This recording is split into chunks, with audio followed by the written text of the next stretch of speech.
Yeah, we're live there. We're live here. I don't know. Yes, it says we're live. Hey, everybody. Good morning. If you've been sitting there waiting, we're here. Hey, Chiron. Good morning. All right. So now I got to send out the thing. Oh, yeah. Oh, yeah. The thing. Let's see. Where is, man, I just haven't been sleeping well the last few nights. It's not good. Shake that thing. Yeah, I got to shake something. I don't know. Live stream. There we go. 868. That's right. Version events. Yes. Review. 868. All right. So in theory, let's see. Oh, not yet. No. It hasn't shown up yet. It will. Dr. Dream wishes you a happy birthday, John, in the chat room at live.macgeekgab.com. Oh. Say thank you. Thank you. There you go.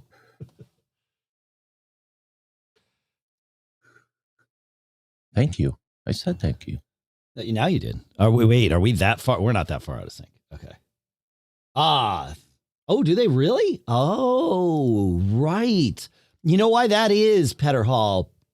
Thank you for the heads up on that. I have a text expander snippet, which I hang on. Mac Geek freaking show notes. Yeah, I have a text expander snippet that has the old link. So thank you for that. So I've changed the topic. Okay, Petter Hall, that should fix it. And I will go right now and update my text expander snippet because Mac Geek Gab stream. There it is. No. Why can't I pause the video?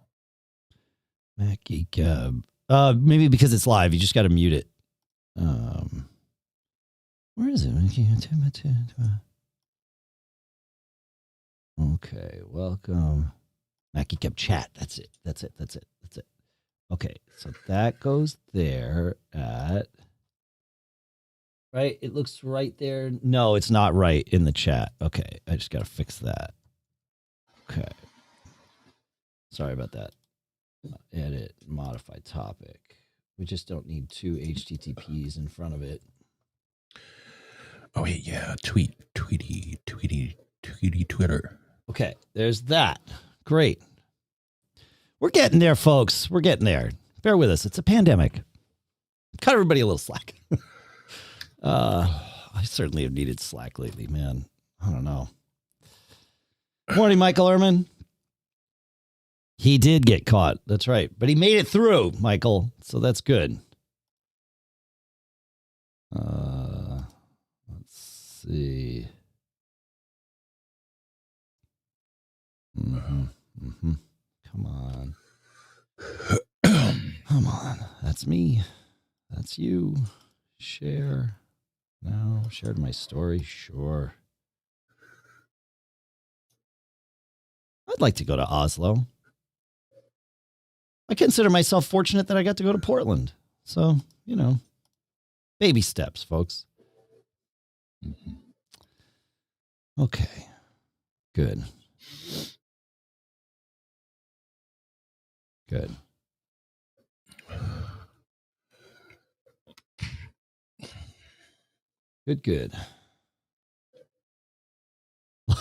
Lower Alabama. That's funny, Steve. I don't know that I've heard that before. That's funny.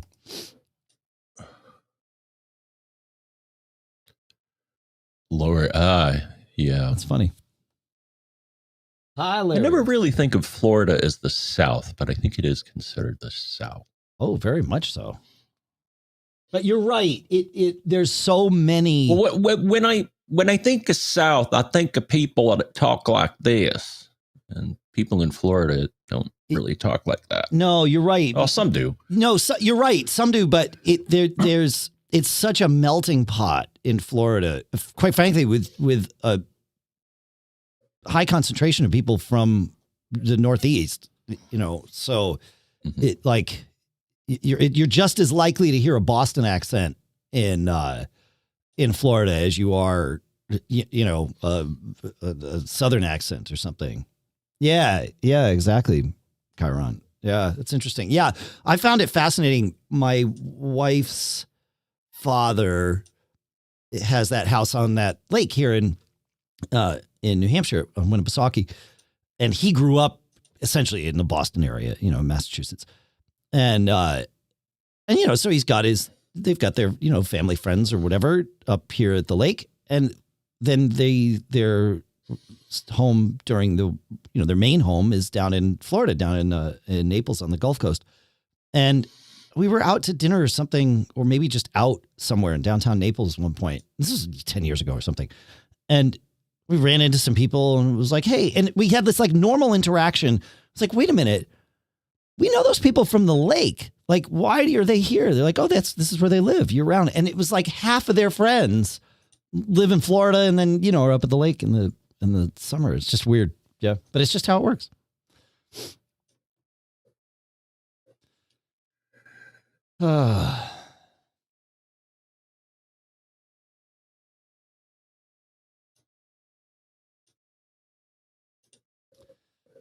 Yes. And I suppose the middle of the state, Chiron, would be the most northernmost section of it, right? Because northern Florida is more the south, at least anecdotally from my experience, and then southern Florida, like Miami, is Miami. That's sort of its own thing.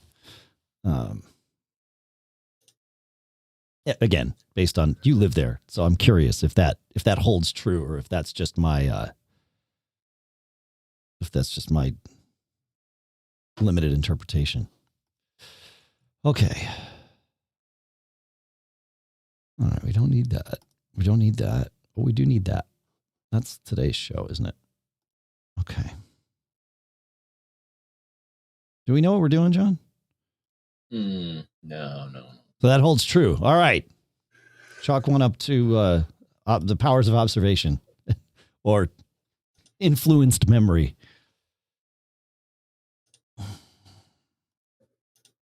Okay. I got to go through the thing today. The pre-flight list.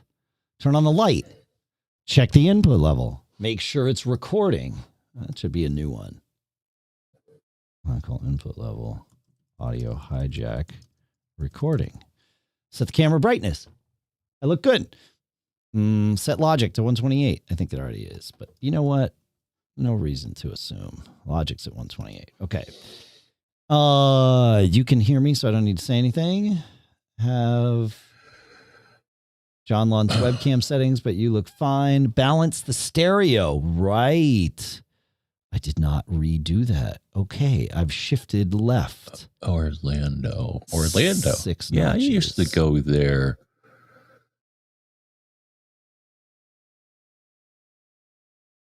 Yeah, I got some friends in Orlando. One just retired from Disney. So that was cool. I think Chiron just retired from Disney too. Yeah. Is that the friend you were talking about? No. Oh, okay. No, another friend. Yeah. She worked in costuming, I guess. Oh, cool.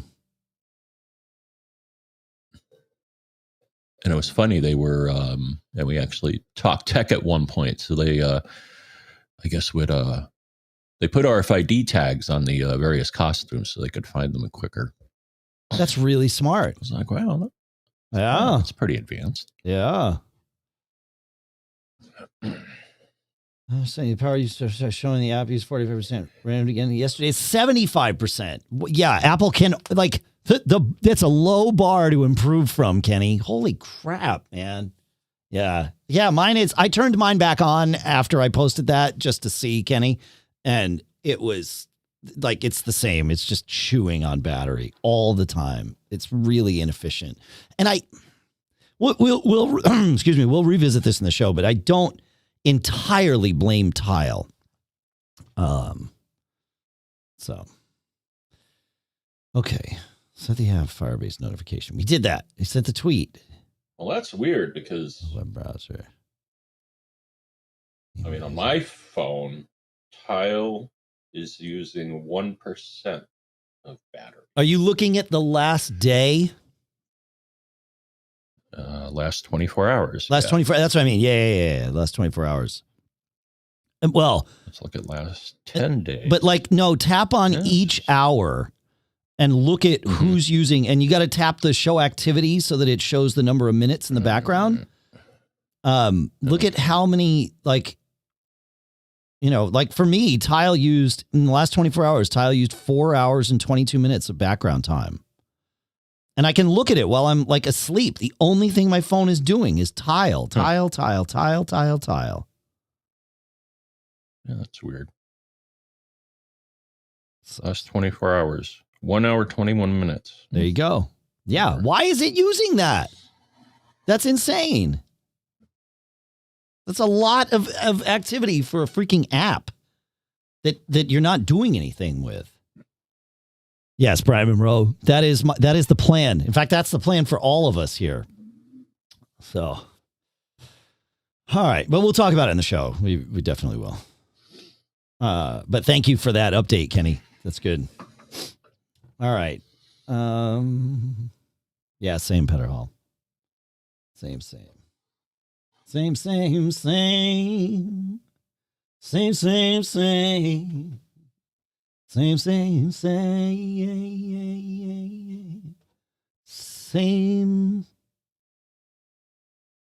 We're all fools. Or something. Well, I don't know. Yeah, I have not been sleeping enough. Okay.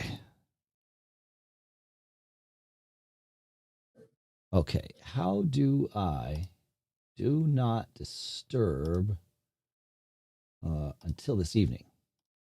There we go. Okay.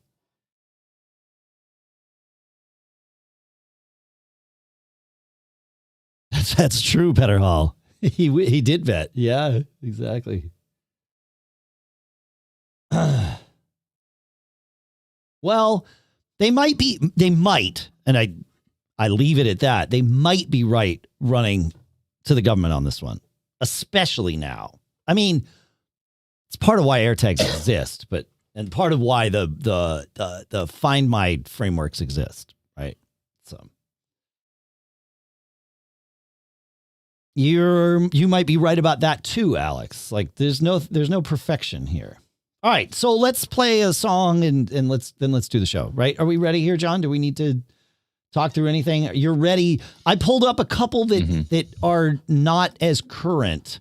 So like Jose is the first one I have for you. Is that yeah,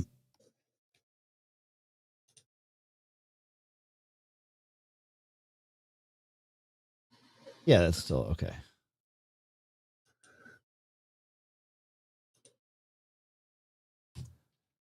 Okay.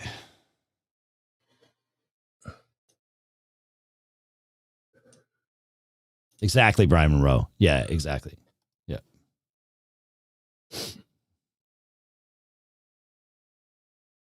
But Apple created those, I think, because Tile ran to the government. There's the timing is coincidental. Oh, Tile. Oh, they did? Oh yeah. Oh yeah. Years ago. I mean, this has been going on for a little while. Yeah. Are we good though on this stuff? Can we rock? I think so. We rocking it. So wait, why did they go to the government? Because Apple wouldn't let them in? Yeah, Brian, do you have the details on that?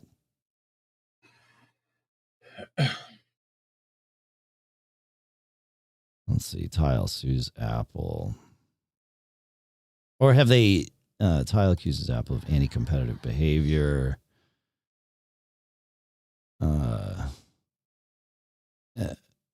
Here, I'll put, it's a Business Insider article from about a year ago.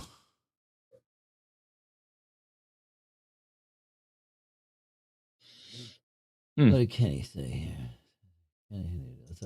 The Tile's problems are not solely of their own making. Yes, that's the thing. Is like, in a statement Wednesday, Purgeable said the Tile hinted that Apple would launch its long rumored product, Apple Tag. Okay, so fine tracking it, but Apple locations via Bluetooth. Tile complained that people had to, about the privacy restrictions, that you had to agree to let Tile use Bluetooth and all that, and that was further limiting the amount of people that would actually be using Tile. So it was the explicit permissions was the issue. That was their thing. But honestly, I think I would think wouldn't the Apple tags also ask for permission? Well, that will be interesting, won't it? Right? Like if they don't, that feeds a lot of fuel to Tile's fire. Mm-hmm. Yeah. All right, cool. Yeah. Let's I mean, every now and then I'll get that thing saying, hey, this thing wants to see stuff on your network. Is that cool? And it's like, yeah. Thanks for letting me know. It is nice, but I can see. I agree with you. I'm all in on that stuff because I don't get permission blindness with iOS. It's like it's all very, very thing. Yeah, and well, it's similar to what Facebook exactly. Yeah. Facebook has a different reasoning, but you're right. It is the same thing. All right, let's play a song. That's my job, isn't it? All right, We need to rock because otherwise we're not going to wake up here. So let's go. We'll be right back.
Yeah, Kenny, I get them about once a day, or was getting them once a day until I turned it off, whatever. But I'm going to, is John back?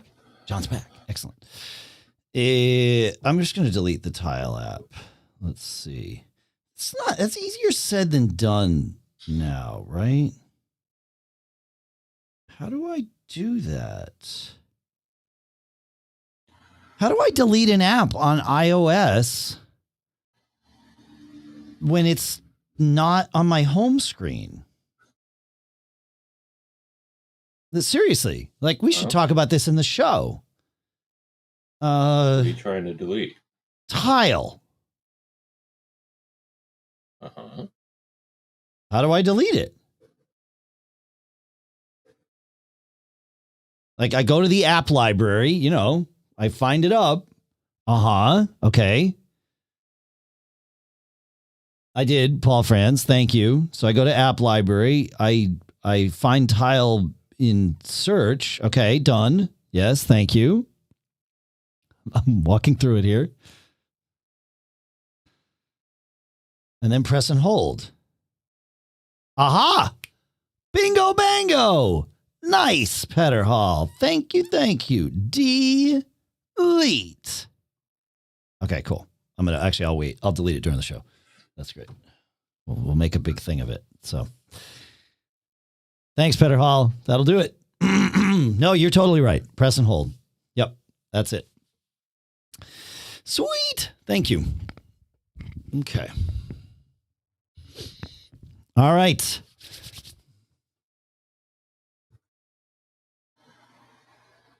Shalls we? Yeah, you're right. At Brian Monroe, that would be the other way to get there. Right. Let me look at that before we...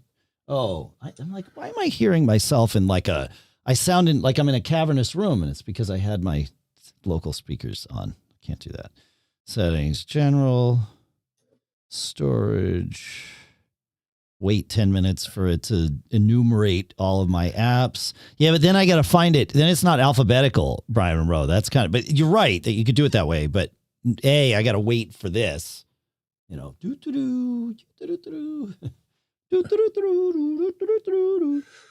felt terrible the other day. We were at a stoplight. I think we were in Portland. So it wasn't just the other day. It was last week or whatever. And this woman went by on a bicycle, old school bike with a basket on it. And like a little carrying thing on the back. And she was wearing a dress. And it was the only thing that came to mind. It's like, I felt bad laughing about it, but clearly not. Was there a dog in the basket? I like to believe there was, John. Yes. Oh, but you can hit the search button there, and then they're in alphabetical order. That's interesting. Did not know. Look at all the things I'm learning. Yes, you can, Brian Monroe. Oh, yeah, baby. All right. Cool. Okay. Great.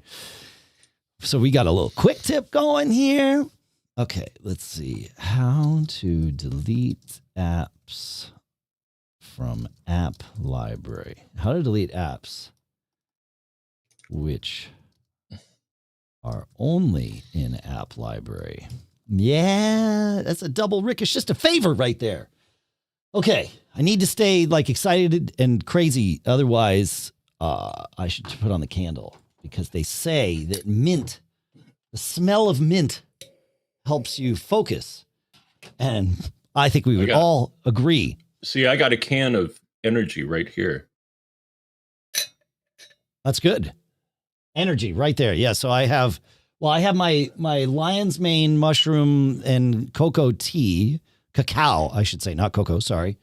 And then I also, cause that's what I have when I come over to do the show pre-show. And then I have my tension tamer ginseng tea here. And then I have I believe it's Alpine mint candle because that helps me focus. And I think there's not a single person watching here that would, disagree with the statement. I need help focusing this morning. Okay. How are we on time? 35. Yep. Clearly I need help focusing. This is 100% my fault. Okay. Oh, who does the intro today? You. It is me. You. Okay. Nope. That's the thing. I did it for the spring-loaded one. So it is you, Mr. Brown. I got to go change that over here. Oh, it is me. All right. Yeah. It's my fault. I had it wrong in the thing.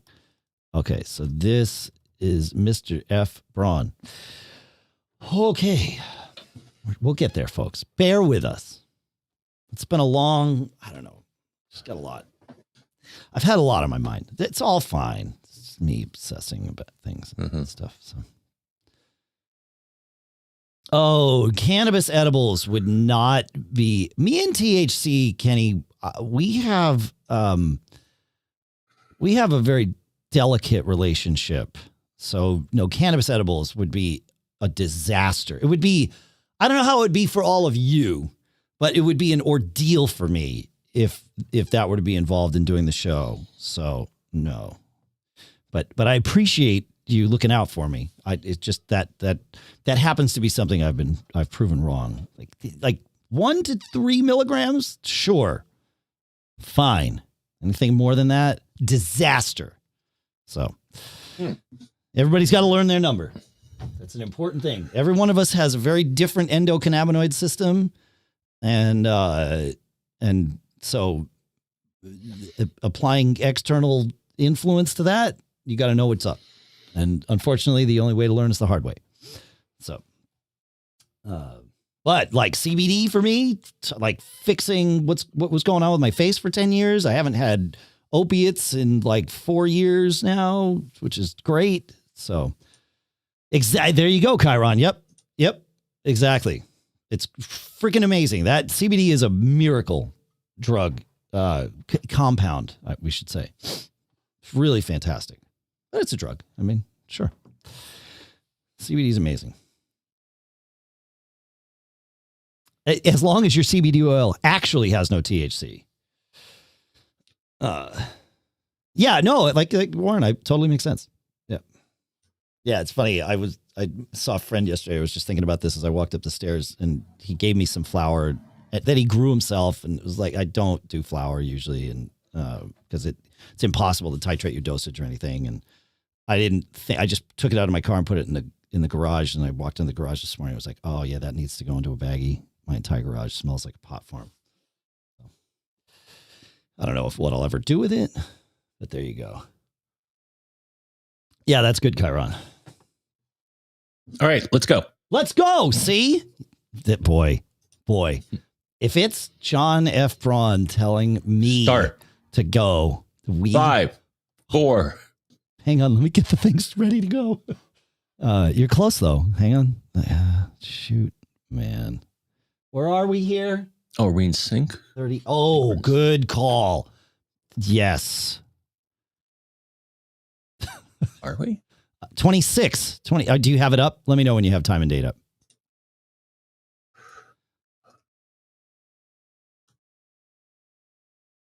Go.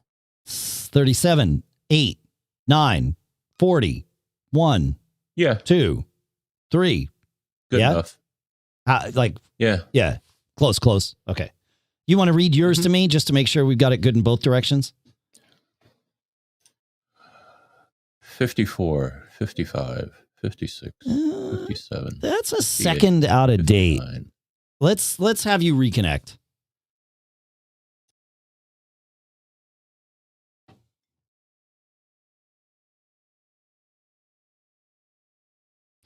Welcome back.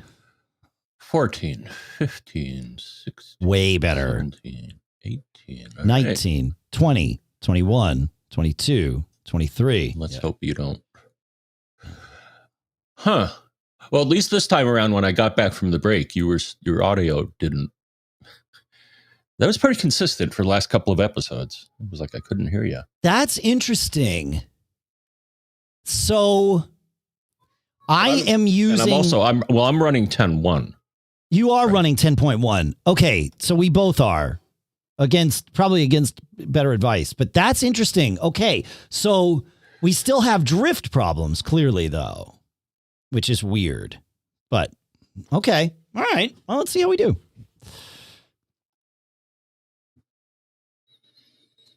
Right, Chiron. Yeah, exactly. Yeah, here my employer has no such policy. If anything, it's the opposite. Okay. Are we ready? So it is you, and I will start this recording, and then I will count us in, I think. Are we ready? Where are we? 40. Oh, my gosh. I mean, it's been fun. Don't get me wrong. I have no regrets. No regrets. I'm getting a tattoo right here. 5, 4, 3. The Mac Observer's Mac Geek Gab episode 868. Oh, wait, no, 868. Got it backwards. For Monday, April 26th, 2021.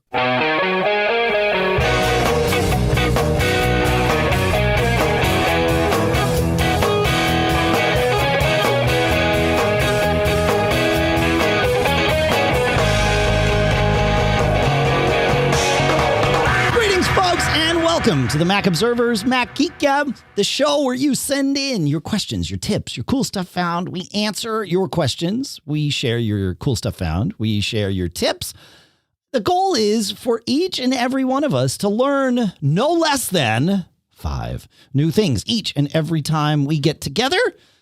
Sponsors for this episode include Linode.com/MGG, Otherworld Computing, MacSales.com with their Envoy Pro FX. It's interesting. I had that actually listed as cool stuff found for today, which is, because it is. But so we'll talk about it. Upstart.com/MGG to help you with those high interest, never ending debt problems. And then SCOSCHE at SCOSCHE.com, where code MGG20 gets you 20% off purchases for just the next couple of weeks. So we'll talk more in depth about each of those in a little bit. For now, here in Durham, New Hampshire, as far as I'm aware, I'm Dave Hamilton. And here in Fairfield, Connecticut, this is John F. Braun. Hey, man. So I ordered some AirTags on Friday. I woke up Thursday night up really late, which is when I do the bulk of my part of our MGG prep for the week. And then woke up about 8:30, which is sort of late for me, but not really. I would have liked to have slept until maybe 9:30. And woke up at 8:30 Eastern time and looked at my phone to see what time it was. And I got a text from Charlotte that there was a weird problem with the website. I was like, oh, crap. Well, I'm definitely not getting back to sleep now. So I went and dealt with the problem, and then was heads down with this thing that we got from Google about another problem completely unrelated, but, got to appease Google. And then I raced off to my chiropractor. And when I got back at 11:30, I was like, oh, crap. I didn't order AirTags because I saw on Facebook, somebody posted their order thing. So I ordered them, and I ordered a 4-pack and got lucky because I was able to get in mine don't arrive on the 30th. They arrive on May 3rd. So not too bad for, snoozing. Did you order some AirTags, John? Yes, I did. It's kind of a weird experience. I'll just describe what happened here. I want to hear your experience, but when do yours arrive? Do you get yours on the 30th? Oh, I can check. Yeah, I think the 30th is when they're coming. Okay, so you got your order in before me. Did you order a 4-pack? Yes. Cool. Awesome. All right. Yeah, same. Yeah, 4-pack of them. Get things rolling. That's good. That's good. Apple Store. Well, you can look it up later. Store, it's fine. Orders. Or you'll look at them now. Yeah, it was, I am, and we'll talk about this. I want to hear your story, but I am eager to get rid of my tile. I've got more to share about that here in a minute. So did you find your delivery date there, John? May 3rd to May 5th. Okay, so you're on the same schedule as me. Okay, so that's good. So yeah, talk about your order there, John. Well, here's the weird thing that happened when I ordered them. So I had a $130 Apple gift card. I got that in exchange for the last thing I traded in with Apple, which I think was my old iPad. So, okay. And so one option is, you can apply a gift card to the purchase. And I'm like, okay, so I did that. And it's like, okay, there's enough on here. It was $130. Sure. And the order came to like 105 or something. So I'm like, oh, okay, that's cool. Then later, I think the next day, I was like, you know what? Let me apply the remainder of that gift card to my Apple ID because why not? I buy stuff, mostly Pokemon Go stuff. And so I entered the code manually, and it's like, yep, just applied $130 to your account. And I'm like, uh-oh. Uh-oh is right. Yeah. Well, the thing is, and so I called their main number, and I got somebody, and they right away solved it. They didn't put a hold on the amount on my balance. I thought they would. Oh, because they haven't shipped, so they didn't charge you for them yet. Yes, and I think that's justification, is that legally you're not allowed to charge whatever until you ship an item. I think. Right. I think it's a legal thing. Yeah, I think it's an FTC thing. I think there's something about that rings true. Yeah. All right. Mm-hmm. Yeah, it makes sense. But I was like, oh man, what are we gonna do? And she's like, I can change your form of payment to your Apple ID. And I'm like, perfect. Okay, that'll work. So they'll deduct it from my Apple ID. But then what I did, but she's like, I got to sync up with you on your Apple ID. So she's like, all right, give me your Apple ID. And then when you log into the Apple ID page, she's like, and now read me the PIN. And I'm like, what PIN? And so I log into my Apple ID, and on the bottom of the page, it says generate a PIN. I guess that's to make sure that I'm not faking them out. Well, that's a way of getting you to authenticate yourself and log in without you giving them your password, right? That's a really smart. Exactly. I like that. Ah, cool. Mm-hmm. Yeah. So, and then it changed, and then I got an email saying, okay, we've changed your form of payment to your Apple ID balance. Got it. Cool. Well, I am eager to get rid of Tile, John, because man, so I mentioned in the last episode how Tile was using so much of my battery life.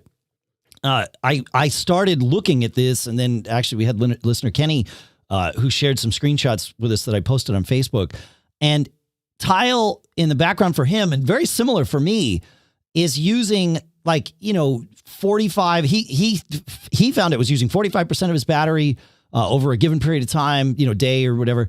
And now he says it's up to 75%. If I look at settings, general battery, or settings battery, not general, settings battery at the last 24 hours, I'm seeing that the Tile is using, if I tap show activity, Tile has used 4 hours and 22 minutes of background activity on my phone, which is quite frankly insane. That's nutso. Yeah, it shouldn't be doing that. So, and I can look at any given hour because you can sort of drill into the hours and see that Tile is the thing that's using, usually the most background.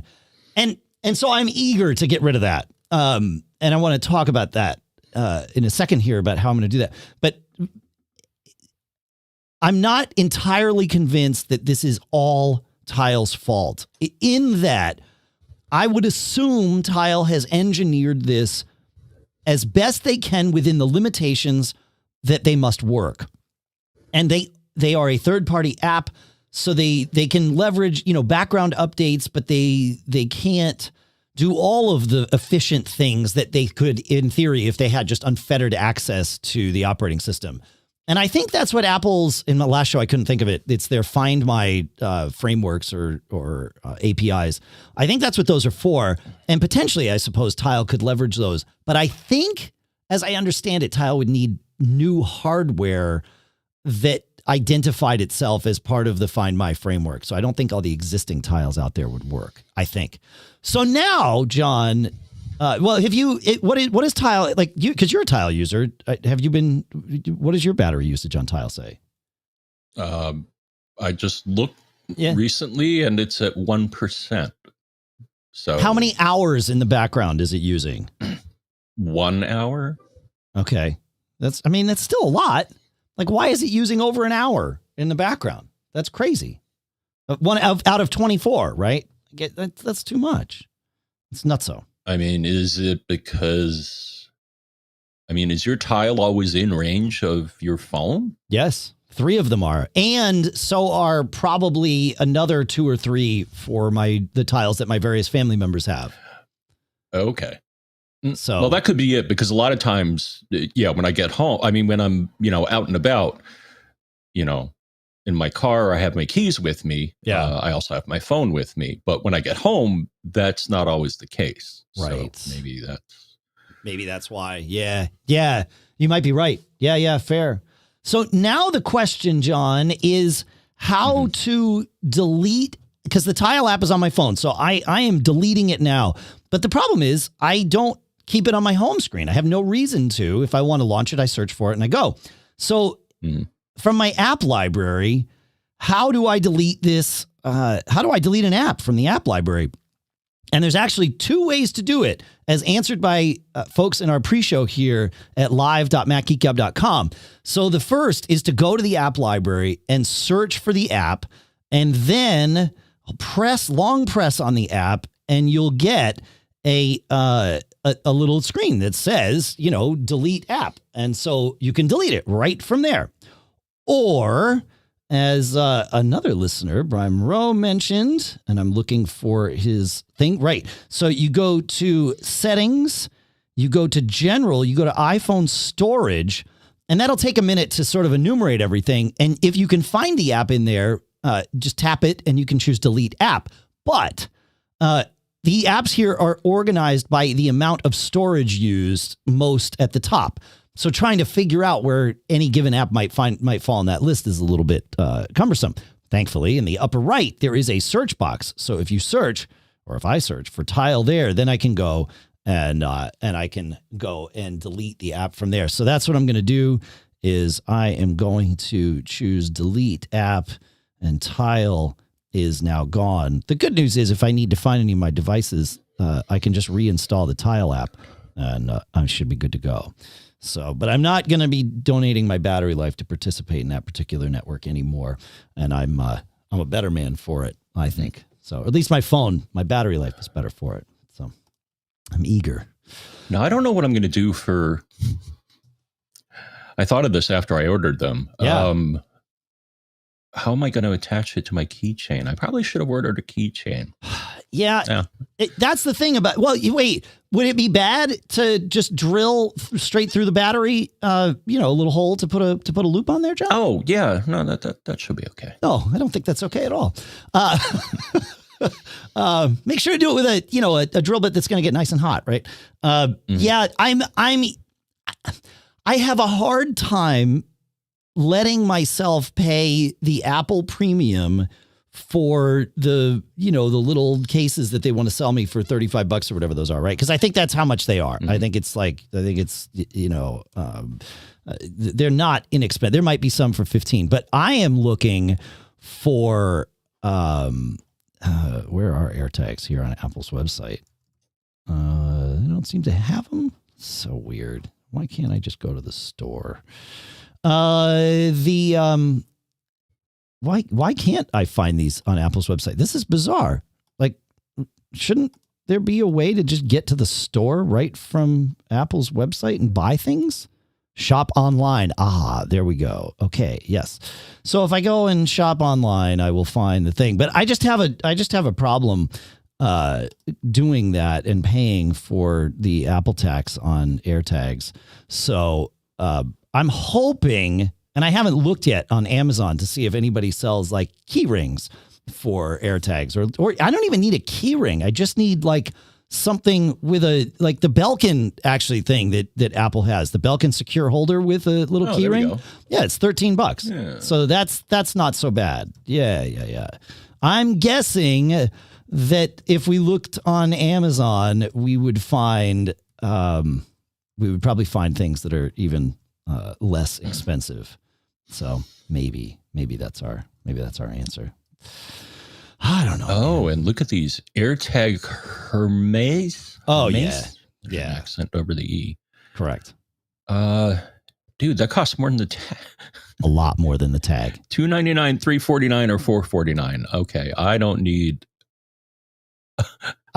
Yeah, I don't need a holder that's that expensive. So the $449 one is a luggage tag, John. Oh, all right. A luggage tag. Now, presumably you put this on your luggage, you might even give it to baggage claims. So now you've got a thing that costs more than your suitcase, most likely. Well, maybe not. Maybe if you're buying a $450 luggage tag, your suitcase costs more than that. Costs more than my suitcase. And it's going to get banged around inside a baggage claim. I'm not sure I'm in on that. But yeah, I'm with you, my friend. But yeah, craziness. Crazy. Let's while we're here, let's take I don't know what's up with Safari on my this show's a bit of a jam session, folks. Safari on the machine in the studio here, it will constantly restart. Like it'll tell you this page is using too much memory. I needed to refresh it, but I'm not sure why that is. But if I look here on Amazon, John, I can get a 5-piece set of AirTags leather protective sleeves for $20. So there you go. That's how we're going to do this. Yeah. I like it. I'll put a link to this in the show notes. This is how we're going to make it work. So yeah. Nice. Yeah, man. Yeah, it's good. All right. 5-piece AirTag set for $20. Boom. There it is. All right.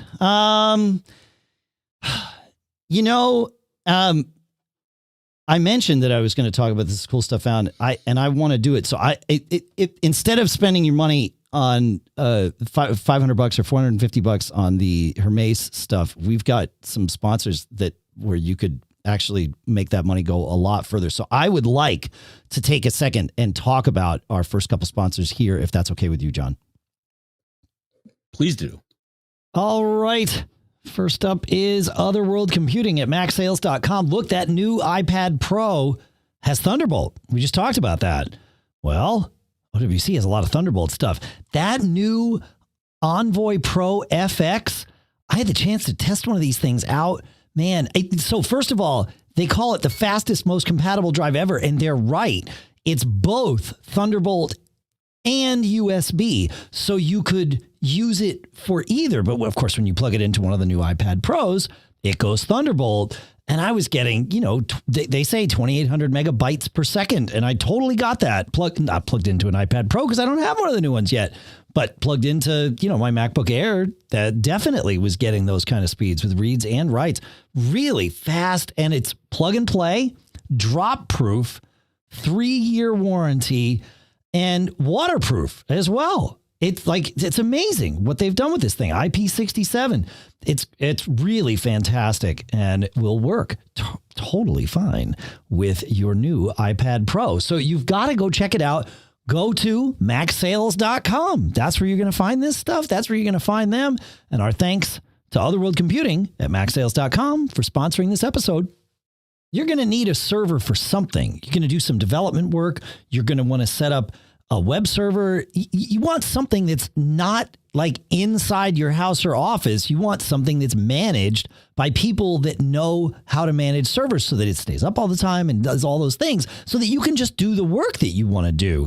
And there's so many different things you can do with it. In fact, we were reading the other day, Linode is used by the developers at a lot of really big companies that wind up using sort of the big three for their more public serving, right? Because they've got to, please all the suits and everything. Well, when you're doing your own thing, you can be just like the developers at those big companies and you don't have to wear the suits, right? Because that's not your thing. You can just use Linode just like they do and get your stuff done. It's totally scalable. They make it super easy. And in fact, to make it even easier, you can get started on Linode today with $100 in free credit just because you're a listener of Mac Geek Gab. You have 60 days to use that $100. You go to Linode, linode.com/MGG. Find all the details there, but it is fantastic. Check out their 24/7, 365 human-based customer support. Good stuff. If it runs on Linux, it runs on Linode. Again, visit linode.com/MGG and click on the Create Free Account button to get started. Our thanks to Linode. Zoom those. Okay. We will resume our recording. Okay. Do I hear you, John? No, I do not hear you. So let's get that resorted. Fun. I believe we're back. How about now? Yeah, now I do. Mm-hmm. Fun. Okay, and I believe everything's back. Yes. All right. Great. Okay. Excellent. Perfect. Let's see. Excellent. Where is Mr. John F. Braun? Okay. Everybody good? Everybody good. Yeah. Okay.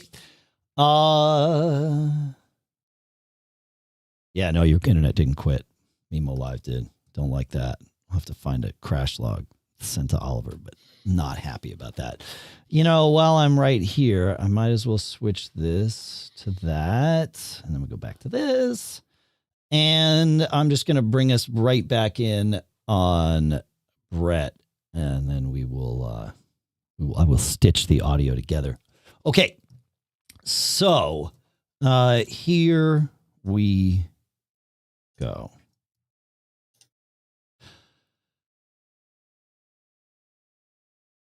All right, John. It's time to talk SSDs here, my friend, because we've got some questions about them. And Brett writes, since Apple is sticking with the M1 for a bit, I bit the bullet and bought an M1 Mini. I'm currently transitioning from a 2020 Mac Pro with 4 internal drives, 2 SSDs, and 2 hard drives. What is a good, preferably 4-bay enclosure, non-rated, to hook these drives up to the Mini without using all my ports? Excellent question. So that Mini has, you're going to probably want to use Thunderbolt for this. So the Mini's got 2 Thunderbolt ports, but the good news is the Mini requires you to run Big Sur. And Big Sur includes the software that enables Thunderbolt hubbing. So you can add a Thunderbolt hub to Big Sur-based M1 Macs if you want. And I highly recommend it if you need the ports. OWC's JBOD enclosures with these, for me, would be the way to go. They have a bunch of them. We'll link to the page that sort of, talks about all of them. So every one of them will mention soft RAID. Don't be thrown off by that if you don't want RAID. They are all JBOD enclosures here, especially the ones that we're going to mention here. And so I would go for either the Thunder Bay or the Mercury Elite Pro, because those are going to be your 4-bay enclosures. But they are JBOD, and by JBOD I mean just a bunch of disks. So you connect it to your Mac, and your Mac, if you've got a 4-bay one with 4 disks in it, your Mac will see 4 separate disks when you run disk utility. And you can just mount them as 4 separate disks. That's totally fine. Or you can use a piece of software like SoftRAID, or even Apple's built-in RAID software to RAID those together in software, and then have that appear as a single volume. But if you don't want it to appear as a single volume, that's totally fine. Everything's good to go there. So we'll put a link to this page at OWC. But that's how I would do it. If you're coming from a Mac Pro where you've got all those drives internal, and you kind of want to replicate that without driving yourself too crazy, that's what those enclosures are for. Or that's one of the things those enclosures are for. So that's where I would go with it. So thoughts on that, Mr. Braun? OWC is where I would go. Yeah. Cool. Yeah. Right. Yeah. They make it easy. I mean, technically you could use any JBOD enclosure, and probably be fine. But those are the ones that we've tested, and we say it all the time in the ads. They sponsor us because we are big fans of theirs, not the other way around. So yeah, when we say that they're the first place we would go, we mean it. So cool. You want to bring us to Santiago, John? Yes. All right. Okay, Santiago has a follow-up for us. Okay.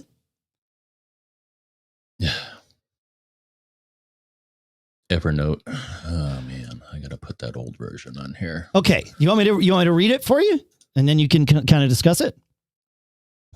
Well, let me So Santiago says he had so we talked in a recent show about Kurt having a 2017 iMac 27-inch whose SSD detected as failed when he upgraded to Big Sur. And Santiago says, mine did the same thing, and so I decided to make a clean install.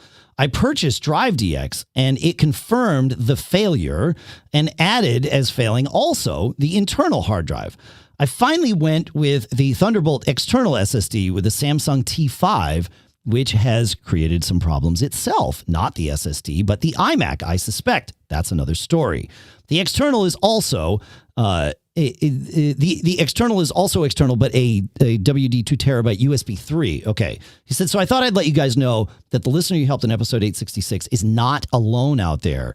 I also have the issues of the iMac going funny every time Apple sends an update. Fascinating. In special Safari updates, he says, this may be a potential issue there also, but I'm not geeky enough to even start down that road. All the best, and thanks again. Yeah, you bet, Santiago. So my thoughts on this are SMC reset would be the first thing I would do on either of these machines. If they're reporting all kinds of drive failures, but on top of that, man, I don't like it. They're beyond Apple Care, most likely. But that's a weird thing. Interesting. I don't know. What do you like? Yeah. What do you make of this? Just getting this data point, it sounds like there was a flaky batch of SSDs. But his machine is reporting issues with external SSDs too. Like that's, yeah. I mean, it could be coincidentally that he does have issues with external SSDs, or it could be that there's something wonky here. Yeah, I'd start with an SMC reset and see where see where that goes. So, hey, you had some issues, John. Both with your iMac not shutting down and then a Safari thing, right? Yeah. So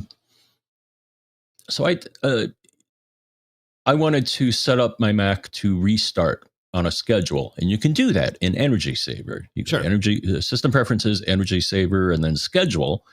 And so I set, it to do a restart Saturday, I think at 2 a.m. when nothing else is going on, and when I came to the computer the next day, hit the return key to wake it up from sleep because this machine is usually sleeping, and nothing happened. And I looked and the power light was off. So it didn't restart, it shut down. So it did something, but it just didn't make it all the way back around.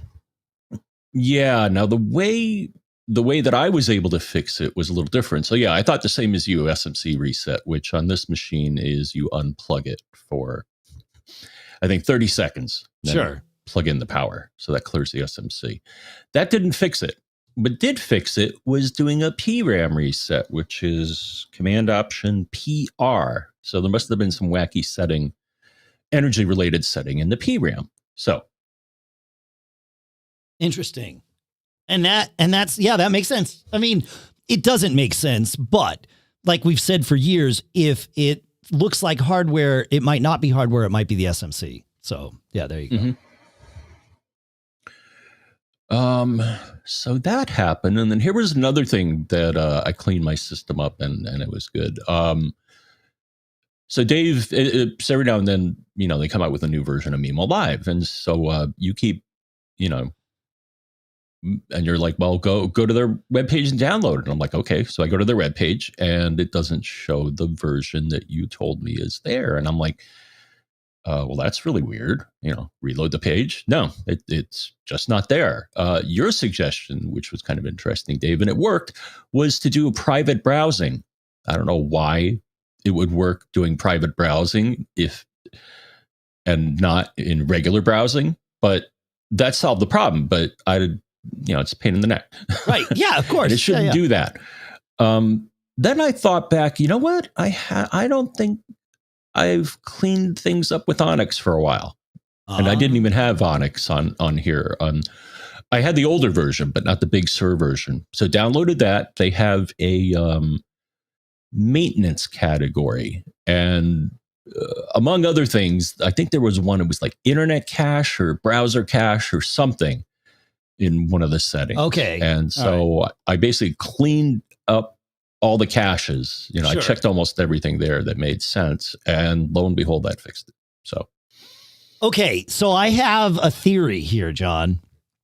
The reason I told you to use private browsing mode, it probably explains why cleaning your caches worked. Websites can tell your browser, can and should, in fact, tell your browser how long a given resource is valid. And that way you can cache that resource. And it could be a picture. It could be text. It could be, you know, if they've got some JavaScript or whatever that's loading something like lazily after the fact, it could be whatever that resource is. But it's up to the web server to say, okay, here's this resource. Or when you request it, it says you can just request the headers. Your browser can just request the headers and ask, like, what's the most recent version of this? And the browser will say, here's this is the date stamp of the most recent version. And you say, great, I got it since then. I'm good to go. I don't need the newer version. We've just made this transaction a whole lot faster and a whole lot more bandwidth efficient. My guess, I have not looked at this with that particular website at, you know, of the list of updates from Boinks, but my guess is that page is delivering a header that says it is much older than it actually is. And that's why your browser isn't doing it. Now, when you go into private browsing mode, all of that goes out the window. Your caches are irrelevant. Your cookies are irrelevant. Like all the logins that you might have, all of that is set aside. And it's just like, okay, this is a fresh browsing window, good to go. And that's why that worked. That's also why cleaning your caches would have worked. So yeah, interesting, man. I like it. Yeah. Good stuff. So the people at Boinks should be managing their website better. And given the crash that we just saw 10 minutes ago here in the show, they should be managing their software better too. But, you know, that's just my opinion, isn't it? So, yeah. All right. While we're on the subject of browsers, Jed has a question. He says, for work, they're asking me to VPN in and then use remote desktop. They very nicely reminded me that I'll be surfing the web on their servers and that is not private, meaning they can see what he's doing. Okay, fair enough. I can't really connect and disconnect throughout the day, I don't think. So is there any way to set one browser to use the VPN and one browser not to? So it depends. The answer depends on which VPN you're using. Some VPNs will let you do what they call split tunneling. ExpressVPN, which sponsored us for a long time, they're not currently sponsored, but they offer this kind of thing where you can set, okay, this app uses the VPN, this app does not, and really granularly decide how, you know, where your privacy and where your tunnel works, whether you consider it privacy or security, you know, sort of depends on your use case. However, their Opera has the Opera browser says that it is a browser with its own VPN built in, and that might give you exactly what you want, because if you go to, you connect to your work VPN, which let's assume is going to connect the whole of your, the whole of your computer to the VPN. Let's just assume that, right? Then if you launch the Opera browser and use their free VPN, which you have to turn it on, but once you do that, it would be connecting via your existing VPN to the Opera VPN, and then everything that Opera does would happen via the Opera. So you essentially have two layers of tunnel, which is totally fine. From a technical standpoint, whether it violates somebody's terms of service or not, I have no idea.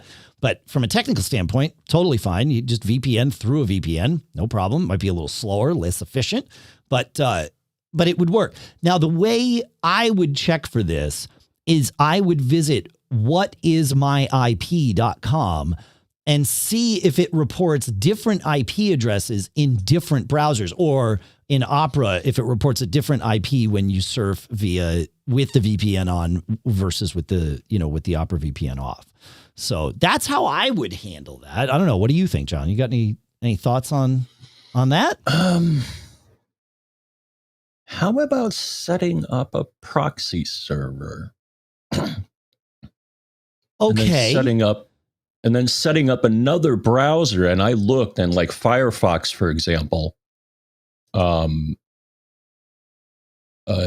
has proxy settings within it, general network settings. Sure. So you could point another browser at a machine set up as a proxy server. Oh, like another machine on your local network set up as a proxy server. Right. Okay. Yeah. Well, off the top of your head, and I'm putting you on the spot here, I realize, but do you know of any like apps that cause another Mac to act as a proxy server? From what I can see here, I think you can do that from Apple. Really? So I'm going to Ethernet Advanced Proxies, and you can set up various proxies.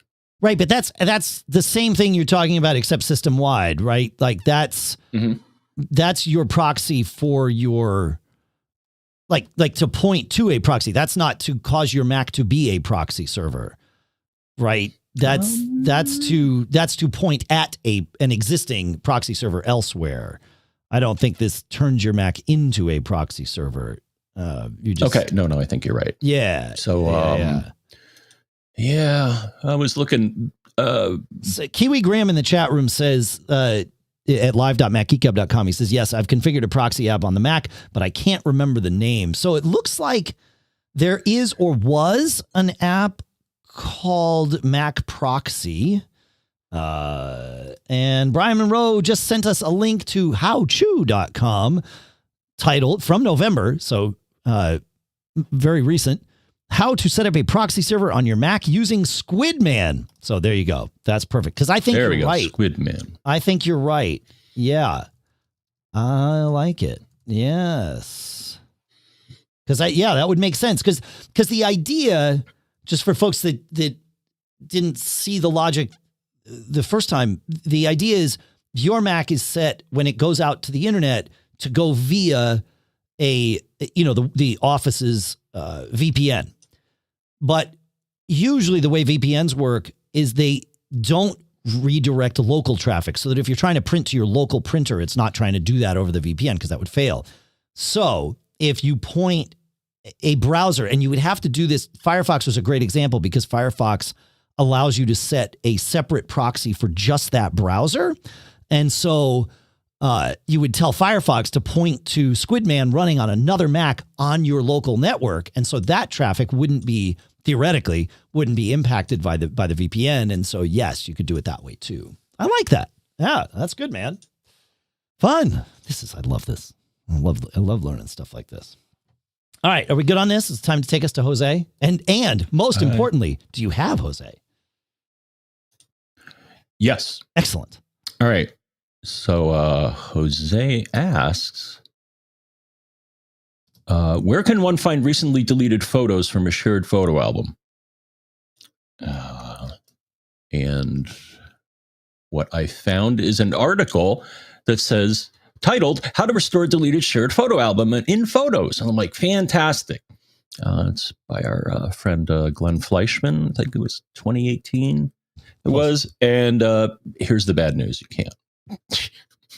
Oh, no kidding. Oh, that's not good. Why? What? Wait, what? Shared albums, according to him, are not recoverable. And they kind of tell you this if you try to delete a shared album. The thing is, the media is not deleted. So the thing is, deleting a shared album doesn't delete the photos itself. Sure. At least that's what the article says. And then he offers a few tips on how to get around this. So cool. So that's what I got. Okay. So your photos are not gone. And always make a backup. Always. Yeah. Now, I think also if you're using iCloud Photo Library, I think it won't immediately delete photos if you do delete them. That's correct. True? You get 30 days. Okay. Yeah, but I don't know, like if you delete an entire album.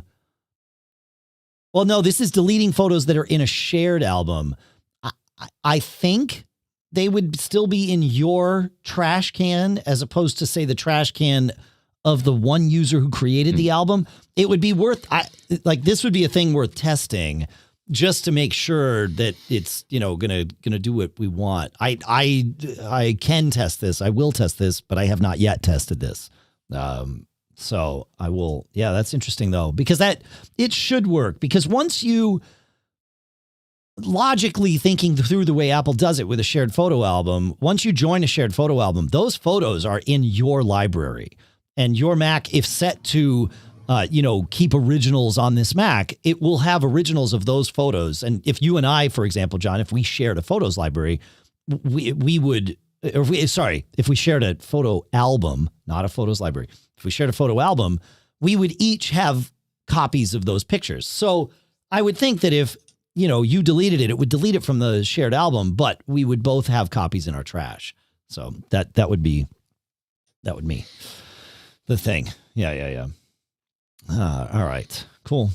Circling back to the setting up a proxy on your local network, Brian Monroe accurately points out, I'm sure there is a proxy app for Synology if you happen to have one of those on your local network. So maybe that helps Jedd out, right? Yeah, great thinking, Brian. Good stuff. If you want to join, I know I've said it a couple times, live.macgeekgab.com. That is where that's where you can listen, watch, and participate in the chat when we record the show each week. We usually do it on Sunday mornings, but it sometimes moves around. You can join the calendar at macgeekgab.com/calendar to find out where and when that's happening. Well, it's always where is the same place. It's live.macgeekgab.com. But when, that's the important one right there. And macgeekgab.com/calendar will let you subscribe to it. That is literally the same calendar John and I use to schedule our attendance at the shows. So you know that you're going to have it right. So thanks, folks. All right. Let's go to Andy. Andy, sort of a follow-up question. He says, I never used a Clipboard Manager until I started listening to your show. Initially, when I heard Dave talking about how he couldn't live without it, I thought, no, I've managed thus far. That's an app I don't need. Well, it turns out I, too, can't live without a Clipboard Manager. Yeah, man, this is one of those things. Once you start using it, you wonder how you lived without it. He says, so I purchased the app called Paste and have been subconsciously using it fully for the last couple of years. Excellent. Yeah, once your fingers learn what to do, you don't even think about it until you don't have it, and then it feels like you just missed out. He says, however, I got a new blazing fast M1 MacBook Air and decided to manually migrate over everything that I need.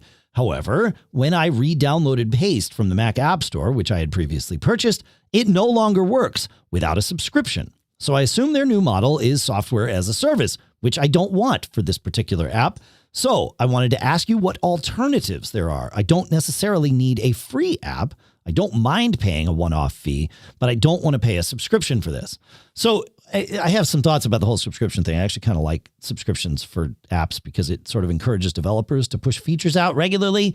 But for a simple one-off, like single purpose app like this, I can see the hesitance, right? Like what feature would they add that would matter? I get you, Andy. So, and I'm also really stoked that somebody else out there is reaping the benefits of a Clipboard Manager. The one I use is in Keyboard Maestro, but that's only because I use Keyboard Maestro for other things. We talk about all those things on the show all the time here. I say that because it's possible you already have a Clipboard Manager in another app that you're using for other things. If not, then I think that, there's a couple out there. There's CopyM, which used to be called CopyM Paste from Appreware. And of course, we'll put links in the show notes for all of these. But CopyM is the sort of the one that comes up, I would say, most frequently whenever we talk about Clipboard Managers. copy clip is another one that has come up occasionally. We will put that in the show notes too. And then Pastebot from the Tapbots folks who make like Tweetbot and things like that. That's another one that comes up all the time. Launch Bar and Alfred Power Pack both have them as baked into other things that they do. Again, to sort of, paint that picture for you to think about maybe where else you could look on your Mac. And then, like I said, Keyboard Maestro has it baked into. But there's lots. I know we've talked about Clipboard Managers before, John. I think you said you have one on your computer. I'm not sure if you use it or not, but wasn't it in some other app? It's in the Golden Chaos. That's it. Touch bar. Yes. Right. Golden Chaos. Yes. The better touch tool, whatever that is, right? Yeah. Great. Mm-hmm. Okay. Yep. All right. So I'll put that in the show notes too. So hopefully that gives you a lot. If you have an answer to that or a question or anything else for us, feedback at macgeekgab.com is where you can send in all of those things. Right, John? Did you say feedback at macgeekgab.com? I did. Feedback at macgeekgab.com. That's the address that you use to send in your questions, your tips, your cool stuff found, your comments, complaints, cookie recipes. I don't know. Whatever you want to send us. We love hearing from you. Mm-hmm. That's good. We've gotten some cookie recipes over the years. You want to take us to VaShawn, John? Yes. VaShawn says, guys, I have a new OWC Envoy FX that is 256 gigabytes. I need 99% of my drive for my native instruments complete control libraries. In the get info, it reads 174.67 gigabytes, 5.32 gigabytes purgeable. My question is, can I get access to the 5 gigabytes that is purgeable? If so, how? Additionally, I want to know if my SSD is close to being filled. Will it still run as normal? Will it act like my Mac does when it's almost at capacity? For question number 1, I wasn't able to verify this because I don't have this setting activated, but I did find an article called Free Up Purgeable Storage Space on Your Mac. So, check that out. Okay. And they go into, they recommend a number of strategies. 2 things, though. Purgeable space, from what I understand, will get cleared out when it's needed. So I don't think you have to do anything, but I think I see where you're going with this. You just want to see that it's freed up. And all I can say is that they do have, in the article, a command you can run from the terminal that'll basically create a big, huge blob of a certain size on that drive. And that will convince it to free it up. Or at least I thought that was the best solution. Is this talking about... Oh, yeah, no, that's storage space. Okay. All right. Yeah, it's interesting. Yeah. Okay. Never mind. I've been down this path with freeing up RAM before and have seen apps that do that same kind of thing by blobbing up, grabbing a huge chunk of memory to force it to jettison everything else and then saying, okay, free it up. Here you go. It's all yours. So it makes sense that the same concept would work with this. Yeah. Interesting. Purgeable. Yeah. I haven't ever seen that on mine. Admittedly, I don't spend a lot of time in the storage view there, but that's purgeable. Interesting. All right. Cool. Fun. We have some cool stuff found to talk about and some time to do so. So we are going to do that. We might even get to some other questions and tips as well. The next thing that I want to do, John, is I want to talk about our next couple of sponsors here if we're good on everything else here. Yeah? We're good. All right. Our sponsor, SCOSCHE, has been around for a very long time. I know they're relatively new to sponsoring us here at Mac Geek Gab, but they are certainly not new to us here at Mac Geek Gab. We've been using and talking about SCOSCHE's accessories for a long time. In fact, they've been doing this since 1980. That's crazy. Look, Our new iPhones don't come with chargers, but we don't have to worry because SCOSCHE offers a variety of fast, safe, and reliable options to select from because SCOSCHE manufactures everything from wireless fast chargers to Powervolt power delivery car and wall chargers that charge your new iPhone up to 4 times faster than the standard charger. And you can visit scosche.com. That's SCOSCHE. And use the discount code MGG20. So MGG20. That's good for 20% off your purchase, valid from today when this episode comes out, April 26th through May 9th. So you got to get right on that. And then beginning May 1st, so a week from today, or a week from 2 days ago, Saturday, you can join the SCOSCHE loyalty program for extra savings and deals. Again, check it out, SCOSCHE. SCOSCHE.com, and our thanks to SCOSCHE for sponsoring this episode. Hey, are you carrying a credit card balance month after month? If so, you're not the only one. It happens. High interest rates make it really hard to pay off your debt. But the good news is our sponsor, Upstart, can help. And you can join the thousands of happy borrowers who have made that final payment because Upstart is the fast and easy way to pay off your debt with a personal loan all online. So whether it's paying off credit cards, consolidating high interest debt, or funding personal expenses, or just making room for that purchase that you want to, maybe you want to get the new, one of those new iMacs or a new iPad Pro and you need to free up some cash and get that done. Well, Upstart can help you head down that path. And unlike other lenders, this is the key here.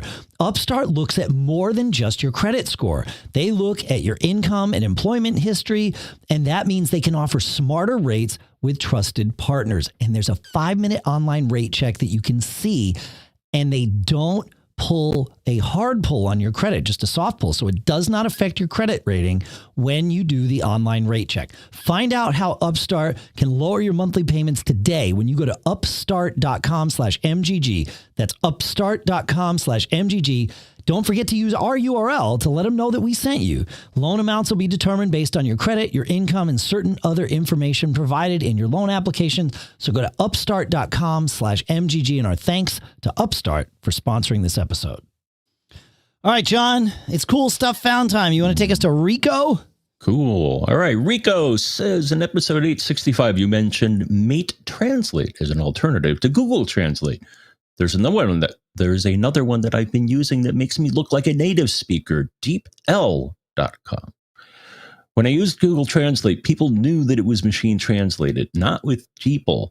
How good is it? Well, it can translate not only the words, but you can tweak a translated word and DeepL will change the rest. Also, it has a macOS app and a subscription version that lets you translate more words at a time. This is a cool thing, John. He sent us a video of exactly that, where an example of what he described, where you change one word or you change a phrase, and it sort of cascades through the document. Amazing. I don't speak a second language well enough to tell you whether or not. Maybe I should take a Spanish phrase and translate it to English, and then change a word and watch that, right? That would be a good way to test this. But but from what he showed us, that looked pretty amazing. So yeah, it's pretty good. Cool. All right. Donna brings us a cool stuff found. Last episode, we were talking about cleaning the lint out of your iPhone's Lightning port. And she recommends the gum soft dental picks. 100 count, I think, is $4.32. She says, I've been using them for many years and never had a problem. Obviously, they're very inexpensive, and one pack should last a family for many, many years. Yeah, I agree, Donna. That's pretty good. So we'll put a link to that in the show notes. And then along the same lines, Ben shares something that's a little more purpose-built. He says it's called PurePort. They had a successful Kickstarter back in 2019, and it's now available for $30. And it is a sort of universal port cleaning extravaganza maintenance tool, if you will. It's got all kinds of different brushes and little like suctions and things like that. So you kind of use the each of them to clean through it. It looks actually, it looks really cool. Looks like the kind of thing that would be good to put in your, in your travel bag and just have around to, yank out all that lint and gook that's in your thing. So yeah, thanks for that, Ben. Good stuff. All right. Who's next, John? Loren? Yes. All right. So Loren says, I want a purple one. We were expecting new iPads and maybe new iMacs. We got M1 everywhere. I'm convinced this is the semiconductor shortage in action. Apple is said to have bought a ton of these M1 chips or made them themselves. I don't know if they have fab. Do they? Anyways, so they're putting them in everything. The M1's I/O and storage limitations feel restrictive on everything except the MacBook Air, and I guess the iPad Pro, but nonetheless, we have the very cheapest MacBook Pro. Mac Mini and iMac wildly outperforming everything previously sold. If we're in the middle of a semiconductor shortage, this isn't such a bad place to be. I agree. They say the Touch ID keyboard will work with any M1 Mac, but they'll only be sold with the iMac for now. So that answers your question from the last episode. Would the... Yeah. Interesting. Okay. All right. They said the Apple Card will combine credit scores rounding up to the better one for a family plan that will allow kids to start building their credit. Okay. Yeah, that's good. Cool. No, that keyboard thing, John, that's huge. Because you had asked that in the last episode, whether that Touch ID keyboard would be usable on other Macs. And so it's only other M1 Macs. It's not right. It's not other, it's not secure enclave Macs. It is other M1 Macs, but still that's exciting. I kind of like it. Yeah. Cool. Yeah. Very cool. And what else? And yeah, I think that's about the it. Colors. Yeah. Yeah. Speaking of credit cards. Yes, John. So the walks that I've been taking every day, Dave, have been are becoming potentially very profitable. So I think I told you a while ago I found an iPhone 8 Pro, the bigger one, just on the trail that I walk on. And I'm like, oh, okay. But I found the owner. Yesterday, I found an American Express Gold card. Wow. So did you get yourself a new M1 Mac Mini with the Amex Gold card? I was thinking about it, but credit card fraud. It's probably not a good path to head down. Yeah, I mean, you don't want to get caught, and one of the best ways to not get caught, obviously, is to just not do the thing. And so, credit card fraud, that's a pretty easy one to get caught doing. So, yeah, I think you made a good decision. I just called them and said, yeah, I found this card. You should probably deactivate it and send them another one. Yeah. Yeah. That's good. That's good. Yeah. Well, that was nice of you.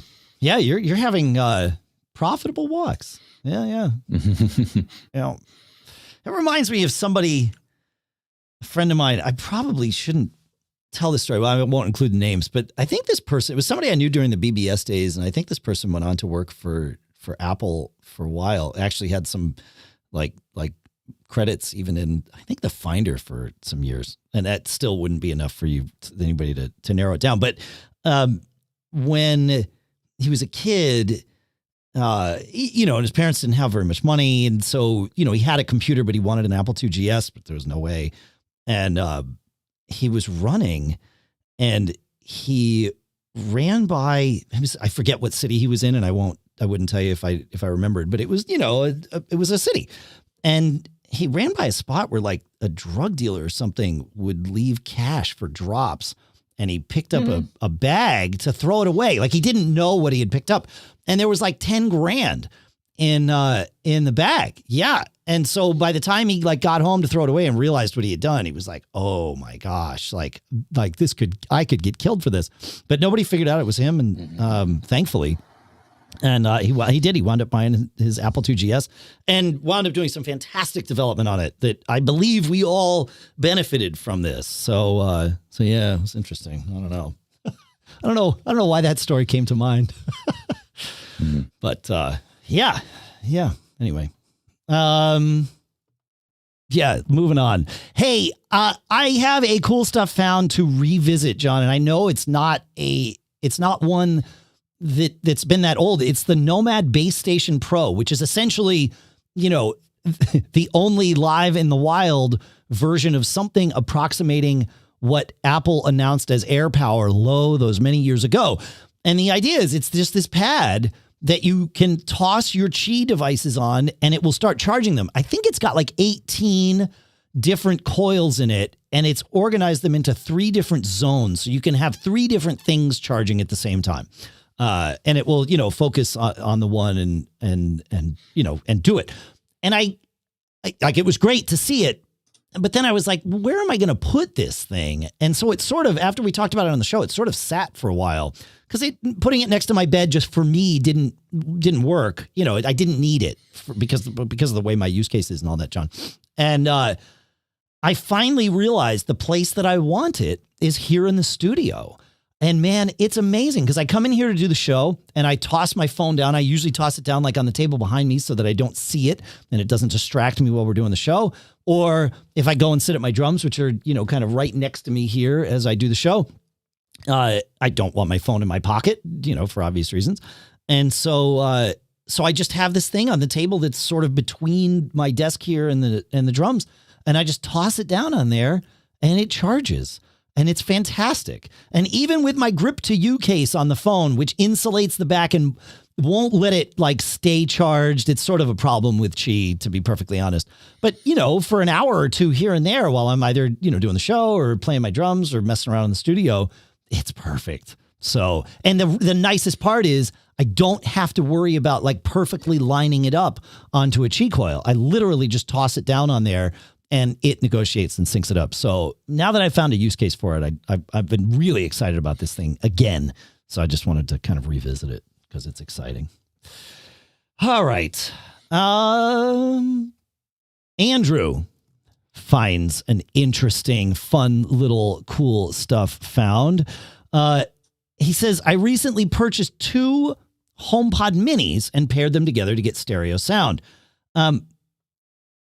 I said to the HomePod mini, hey, S-Lady, calibrate. It paused music, and then it seemed to come back. Is this an actual way to calibrate the HomePod mini? I know you can shake them if you reposition them in the room. And he says, it might be my imagination that I am able to calibrate it just by asking Siri to do it. You are absolutely right. You can say, hey, S-Lady, calibrate, or hey, S-Lady, recalibrate. And the same thing happens. It triggers that audio retuning, if you will, right there inside the HomePod or HomePod Mini. So yes, you are absolutely right that it can do it on its own by simply asking. So yeah, nice little find, man. Pretty good, huh, John? Did you order HomePod Minis yet? I know you talked about potentially getting some. Okay, yeah, I'd be curious what you think of those. Yeah, maybe things. I will. Yeah. Cool.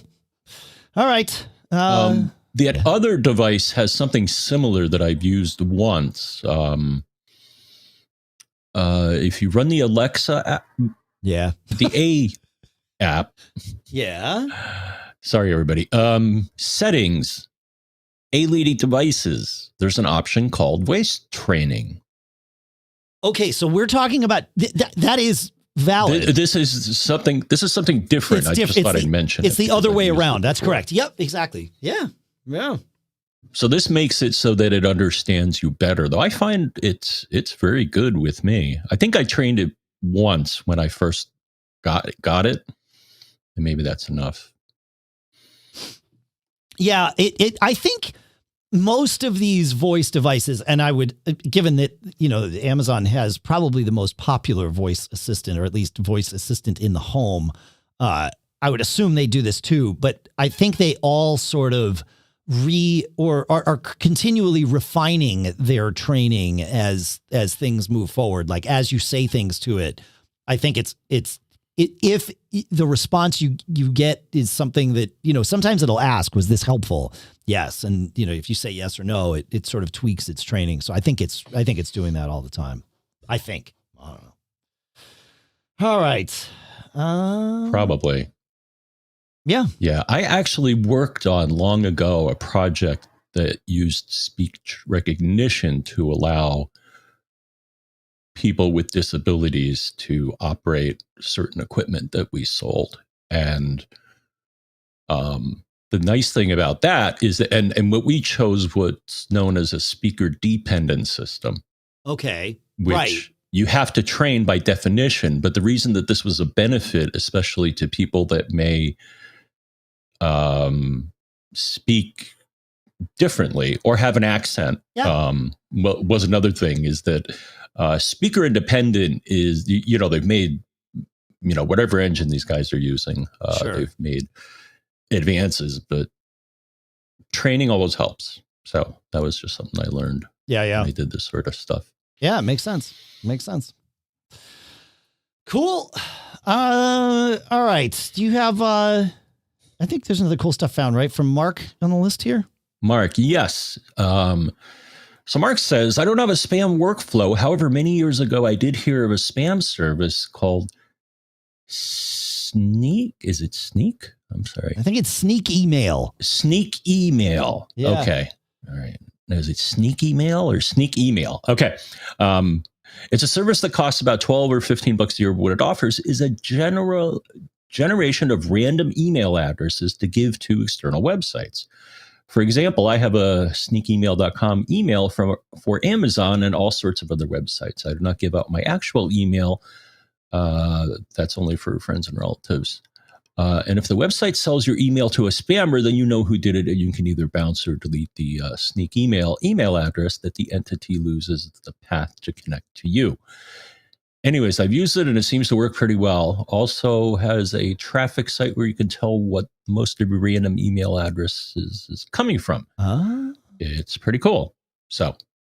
I like it. That's pretty cool. Yeah, for sure. Now, wait, you do something with Gmail that's kind of like this? I do. Yeah. So with Gmail, with any address that Google manages, so either a Gmail address or if you have your domain hosted for email with Google Apps for Domains, this works. So, for example, we have feedback at macgeekgab.com, as you might have mentioned, or as we might have mentioned earlier in the show.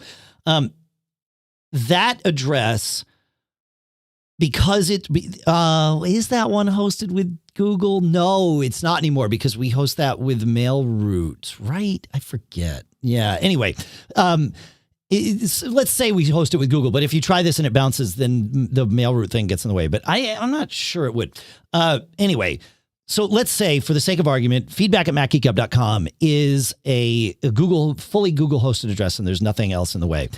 If you did feedback plus Dave at macgeekgab.com, that's still a valid address. So if I wanted to order something from Amazon, I could do feedback plus Amazon at macgeekgab.com, and that email would still come into me without creating anything new on the Google end. It just knows, plus whatever, it ignores it and just funnels it into the email address. Now, you can create filters at Google that don't ignore it and do things with that data, including immediately sending it to spam and marking it as spam. So if like Mark described, you have an address that gets, put on spam list, you just say, okay, everything that comes into that's spam, and done. You're good to go. So, yeah, and your Gmail account, we don't, but if we had like macgeekgab at gmail.com, I don't think we do anyway. And we did macgeekgab plus Amazon at gmail.com, or, your address plus Amazon at gmail.com, that would accomplish something very similar to what Sneak Email is doing here. So yeah, you're absolutely right, John. Yep. Cool. But the problem is, as Kiwi Graham points out, that because Google does this and other mail hosts do it too, spammers are aware of it. So it's easy enough for a spammer to say, okay, if it's feedback at macgeekgab.com, feedback plus Amazon, pull the plus Amazon out, and we know your email address. So it doesn't quite work the way you might want it to anymore. Yeah. But I think Start Mail, which was a sponsor up until recently of this show, I think one of their features, John, was that you could do exactly that, where you had the ability to create randomized email addresses for you for exactly this purpose. So yeah, that's another one. We'll put links to that in the show notes. Yeah, it's a good one. All right. And better yet, I recall this, and I'm going to link to the article, but iCloud lets you create aliases. So that's also kind of the same thing. It obscures your primary address. That's true. Yeah, those are a little more cumbersome to create, I think, right? Because you've actually got to go through the process. But yeah, no, that's fair. Yeah. Interesting. And Dave Ginsburg in the chat is saying that you cannot create a new account on Sneak Email currently. So you might have to use one of these other methods that we have described. We will stay tuned. We will find out more. Visit MacGeekGab.com. John, I needed to run Java on my M1 Mac down in the office. There was I don't know, it was like a Dogecoin client or something that used Java. And so I was like, oh, I haven't installed Java on this. I need to. And then I stopped and paused and I thought, wait a minute, is there a native for M1 Java build out there? And sure enough, there is. In fact, there are two companies working on it, and I believe they're working collaboratively on it, but you can sort of download builds from each of them. One is called Azul, AZUL.com, and another is called Microsoft. Theirs are hosted at GitHub, but it is Microsoft and Azul working together building Java for M1. And the great part about it is that it works, like they have Java versions. I think Java 11 is considered the current like stable, version, whatever it is, but they've got them all the way up to, I think 16 or 17. But I think long-term, Java uses like MTS and LTS to describe the stability of releases and long-term stable and mid-term stable and things like that. But they have LTS releases for like 6, 7, 8, and 11. So I installed Java 11 on my Mini, and the nice part is it's running native, which is awesome. So I was pretty stoked to find that. We don't think about Java a whole lot. So yeah, cool. We have time for like one, maybe two more. You want to take us to Abel, John? Okay, I'll try. Hi, guys. I'm writing you today to see if either of you have heard of battery draining on Apple Watch after the latest update. I have attached images of screenshots I believe will be useful. My watch was updated last night to the latest version. Any advice would be helpful. All I can say, Dave, even though I don't have an Apple Watch, I think I can make a generalization. I haven't heard anything specific. If anybody has, feedback at MacGeekGab.com. But I think in general, Dave, after any sort of software update, be it iOS or Mac OS, it'll often trigger a lot of rebuilding and re-indexing of stuff. So, and that takes time and energy. Yeah. So. Right. Yeah. And the watch doesn't have a whole lot of battery power in it. So yeah, that makes sense. I've seen the watch specifically get stuck in contact syncing for me. And the way I've fixed that is to go on the watch I believe it's on the watch, into settings, general, and then reset. And no, it's not there. It's on the iPhone. Sorry. So grabbing my iPhone from behind me because I don't have it in front of me all the time, is to launch the watch app. And then in the watch app, go to your watch, go to reset at the bottom and choose reset sync data. And so you do this from your iPhone, not from the watch, but you go to the watch app on the iPhone, general reset, and then reset sync data. And it says resetting sync data will erase all contacts and calendar data from your Apple Watch before resyncing from your phone. And that will take some battery time because it's going to resync, but it gets rid of that sync loop that I've seen plunge the battery before. So that we can't say what Abel's issue is, but in general, if you're seeing that, I've found that one symptom is when text messages show up on your watch, they come in as a phone number, not as the person's name. That can be an indication that things are, a little bit wonky. Right. Yep. And I think this is the reason that when you try to do an iOS update, if your battery's too low, it'll be like, you got to plug me in or charge me up because there's going to be a lot of stuff happening and you don't want the battery to die while that stuff is happening because that's bad. Makes sense. Or could be bad. Yeah. Could ruin everything. It could ruin everything. Yeah, I will say, and we're almost out of time here for today, but iOS 14.5 and presumably watchOS, updates are coming out this week. I have been running the iOS betas since the first beta, which I believe was last week of January. So this has been a very long beta cycle. I had that theater gig and knew that we would be wearing masks all the time at this theater gig. And I decided to install iOS 14 and the watchOS beta on my devices so that I could take advantage of the unlock with Apple Watch functionality. And normally I do not put betas, especially not early betas, on my daily driver. I will do it. Usually it would be about this point when it's gone Gold Master. That's when I put it on so that I can be ahead of it, a little bit ahead of it for when your questions come in. But this one I've been running literally for months. I traveled with it. For the most part, other than the watch unlock, I forget that I am running beta software.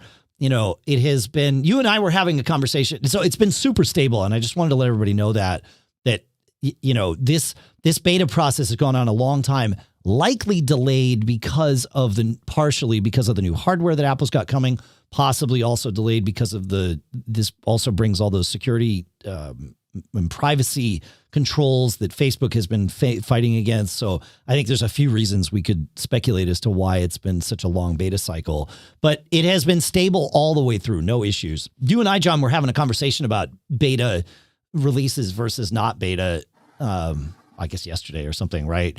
And I think, the definition of beta has become varied. And I think it's important to not take any one company's definition of beta versus release versus alpha, alpha being the version that would exist before beta. But I think it's good not to homogenize all those together into one sort of thing. You know what I mean? Like Apple's betas generally are pretty stable. Those super unstable ones are never released even to developers. Arguably the first beta of iOS 15.0 that we would presumably get in, June or whatever after WWDC. That is usually a little bit unstable. The new Mac OS, like 0.0 unstable, but the 0.1, 0.2, 0.3 betas, have been pretty stable. Google's stuff that's called beta has been super stable. Mimo Live, which is we use not beta versions of, has been terribly unstable for us, right? So like each company, I think you kind of need to apply, I don't know. Yeah. It's an interesting world we live in. Yeah. And my experience having worked in R&D is pretty much matches yours, is that betas from some people, especially if they're giving you a sneak peek and you have to sign an NDA and all that great stuff. Some companies, beta means it can destroy everything. Right. I've seen it happen. Of course. Yeah, of course. Yeah. Yeah. It just depends on what they mean by what beta doesn't mean the same thing from everybody. I guess that's maybe a nice, concise way to say it. Yeah. But yeah, I've been super happy with the betas, and now I'm running whatever they called the Golden Master on my iPhone and on my watch. And it's been fine. The only battery issue I've had was Tile, which we talked about earlier in the show. So yeah, man. All right. Well, I think it's time, Mr. Braun. Do you think it's time? The band thinks it's time. Time. The band's looking forward to being, all vaccinated and safe to play together again. So there you go. Yeah. We're actually playing a gig, John. One band I play in is called Bitter Pill. It's this original band I play in. And a local brewery has created a beer in our name called Bitter Pills. Get it? Bitter Pills. So Pilsner. Exactly. So we're playing the launch party of Bitter Pills, which would be fun. So yeah, it's good. It should be a fun summer. We told you how to get in touch with us. Thanks to everybody on our premium program. You can all email premium@macgeekgab.com. That's one of the perks that you get for being a part of our premium program. Premium is completely optional, as we always say. Really just listening to the show, sending in your questions and your tips and your cool stuff found, interacting, sharing the show. That's something everybody can do, and it costs you nothing. For those of you that can and want to support us directly, that's what Premium's all about. And you can learn more about that at macgeekgab.com/premium. John, I'm curious, with Apple offering subscriptions, what, if anything, that does for our premium program, right? Because the way Apple subscriptions work is it's paywalled content. That's it, right? Mm-hmm. It's not like we could offer, the ability to do that and then get access to the premium thing, but we have no idea who you are if you sign up. We don't have anything in Apple's paid subscription offering yet. It's just announced this week, or last week. But when you sign up for Apple, just like when you buy an app from Apple, you are not the developer's customer, you're Apple's customer, right? Apple's the only one that knows who you are, how to get in touch with you. Your information is not shared with developers or podcasters. Only in aggregate, they say, here's your money from X number of people from, these countries, essentially, using these devices, maybe. And then that's it. So, offering a premium email address in that way, I feel like we would be remiss if we didn't offer something via Apple's subscription program, because they make it easy. So many of you already have your credit cards on file with Apple, so they make that part easy. Mm-hmm. We, in general, presumably, if we have our credit cards on file, we trust Apple with that information. And so there's a lot of friction that Apple removes, but it's a very specific program. It's essentially only for paywalled content. And John, when we started the premium program, that's what we did. We had paywalled content, and all of you told us to stop that. All of you premium people told us to stop that. You wanted all that content available to everyone. So I'm not sure how to do this. But, we're thinking, do you have any ideas, John? Or anybody out there have any ideas? I don't know. It's interesting. I just wonder what the financial details are. Oh, they've shared those. It's like a subscription in the App Store. So Apple keeps 30%. You can set your pricing. I think 49 cents is the lowest tier that you can offer. But you set your pricing and your frequency, so you can have a weekly subscription, a monthly, a yearly, whatever you want. You can set the price to be whatever you want. And then, like any other subscription, Apple keeps 30% of a given subscriber's revenue for the first year. And then after the first year, that same subscriber's revenue, Apple only keeps 15% of it. So they cut their cut in half. So we get 70, then 85. Right now, just for full transparency, the way credit card fees work with the amounts that we charge for premium subscriptions, which we sort of do all in-house. We do it with WooCommerce, but it's essentially all us. We pay about 4% in fees. So Apple would definitely be, taking a larger cut than we give up the other way. But again, the convenience and all that stuff there. So it's called Apple Podcast Subscriptions is what they've named it, because now if you are getting this show and I'm using my words carefully, if you're getting this show in Apple Podcasts, you are following this show. You are not subscribing to this show, because following is the free version and subscribing is the pay version. Currently, there is no pay version in Apple. So, so I'm not sure what to I'm not sure what to do, but if you folks have any ideas, let us know. Feedback at macgeekgab.com. We'd love to hear from you. Because it's, I feel like there's an opportunity for us all here to make life a little easier for you, make life a little easier for us. And, as I say on my small business show podcast, if you want a customer to give you money, make it easy for them to do that, right? Like or at very least, don't make it hard for them to do that. And I think we've all experienced those things where it's like, I'm trying to pay you for this thing and you're making it difficult. Mm-hmm. That shouldn't happen. So anyway, Alex in the chat room is asking, but would you then no longer have a free version? Is that the drawback? No. We could have both. Apple, this is an additive thing. This is not an exclusive thing. So we could offer some kind of paywalled content that you subscribe to and get via Apple. And then also still via Apple, get this same episode, what you're currently subscribed to. And in fact, if you have by episode number, it's interesting how they do this. But let's say this is 868. If we put a paid version of 868 in the Apple Store, then people subscribed would get the paid version and people following would get the free version of 868. It's actually smart enough to sort of split that out. They say that you could do ad-free versions, as all of you, and I know that's a bit of an overstatement, but as most of our premium subscribers pointed out to us when we were doing exactly that, ad-free versions in paywalled, with our paywalled content, as you all pointed out to us, the people that are paying subscription fees are also very likely to be the people paying our advertisers for products in which they're interested. So why in the world would you want to take the people that have proven they're paying you money or willing to pay money and hide your advertisers from them? So we just try to pick good advertisers.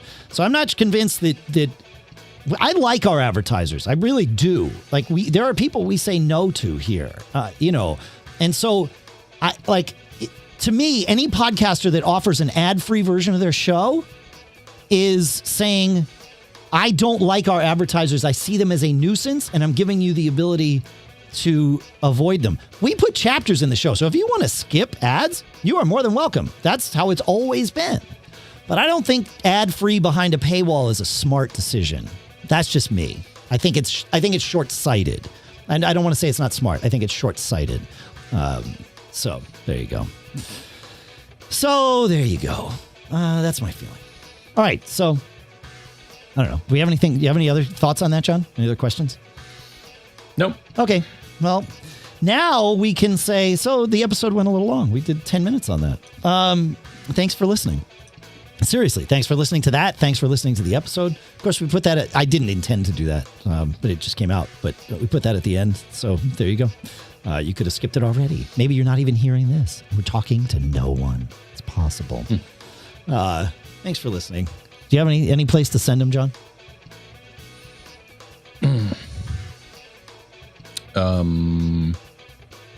MacGeekGab.com. There you go. That's the place. That's it. MacObserver.com. All right. Thanks for hanging out with us today. Thanks for listening. Thanks for checking out our sponsors, of course, as we mentioned in the show. Otherworld Computing at macsales.com, linode.com/MGG. Use that at SCOSCHE.com, that MGG20, MGG20 coupon for sure. And then check out Upstart.com/MGG. They're doing cool stuff there. I like their model. It's good.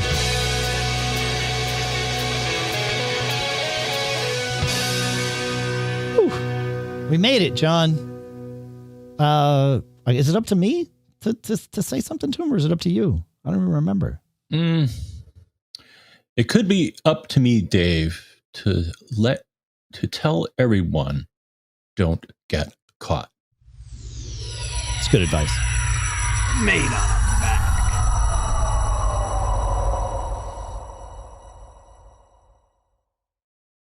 And we're out. Frickin' Mimo Live, man. Yeah. Leo just started Club Twit with Discord for a fee. They're splitting free and ad-free. Interesting. Yeah, that doesn't surprise me. It's stupid that they're doing the ad-free thing, I guess. I don't know. It seemed, like I said, it seemed short-sighted to me.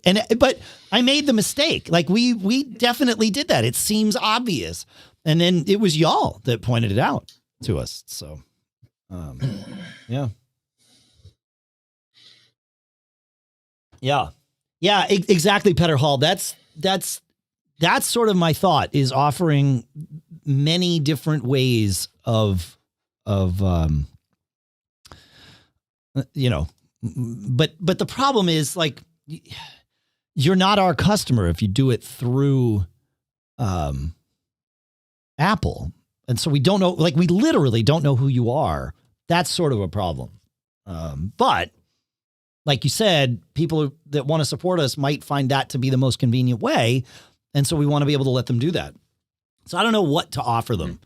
Yeah, I don't know. Maybe we push out the pre-show and post-show audio for each week. I mean, we could. We could push the video for each show as the paid content. That'd be a little weird. Yeah, no, I get what you're saying, Petter Hall, that you don't care about the benefits. That also was made clear to us. Like, this is going to sound like terribly dismissive, and I don't mean it to be that way. I'm just being efficient. I understand now that a big part of the impetus behind the folks that are part of the premium program is that y'all want to support us. And like, it's amazing. And thank you. Like, I can't express how appreciative I am. I can't express how amazing that is, really is the best way to say that. But we would, per Apple's terms, we would have to offer something. I don't know what that something is, but we would have to put some sort of paywalled content out to our Apple-based premium subscribers. So, yeah, no, I totally get it, Alex. Exactly. Yep. So, yeah, we can do something interesting. Yeah. Pay for the video feed. Yeah, I could just put video out in there. I don't know. I also don't want it to be just like a throwaway. Although I get that, like, you're quite literally telling me, put a throwaway in the feed. Like, I get it. But I don't like that, highlights. That could be a thing, right? Alex is, the quick tips of the month kind of thing that we just push out like quick or whatever. We could put in that feed. So you don't have to follow us on social media to get those like that. If those are going to be made anyway, and you know me, I'd like to be efficient. So yeah. Interesting. Yeah. The pre and post show stuff. So yeah, we could do that. Yeah. No, I appreciate it, Alex. Yeah, absolutely. Brainstorming is great. Yep. Warren. Well, maybe John. Oh, I had an idea about your towel that I've actually been getting a lot of comments about, and comments is a nice word. Your towel is up because your window is too bright, right? Or the sun is too bright, and the blocks the sun, right? What if? And then, right, like I had this epiphany, and then the way your light is set up with your glasses and stuff, you get that reflection, so nobody can actually see your eyeballs, and that's also kind of weird for people, right? Because people want to see, like we're humans, we like to see each other's eyes when we're watching each other.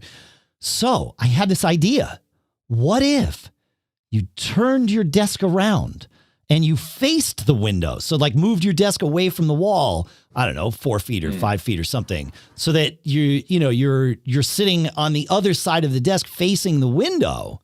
Now the window is providing the light that you would need, right? And now, like the whole thing, and now you don't have to put the towel behind you. In fact, you could put some art behind you that, people might like to see. You could keep it simple, and I don't know. It's just that there was a thought. I was like, wait a minute.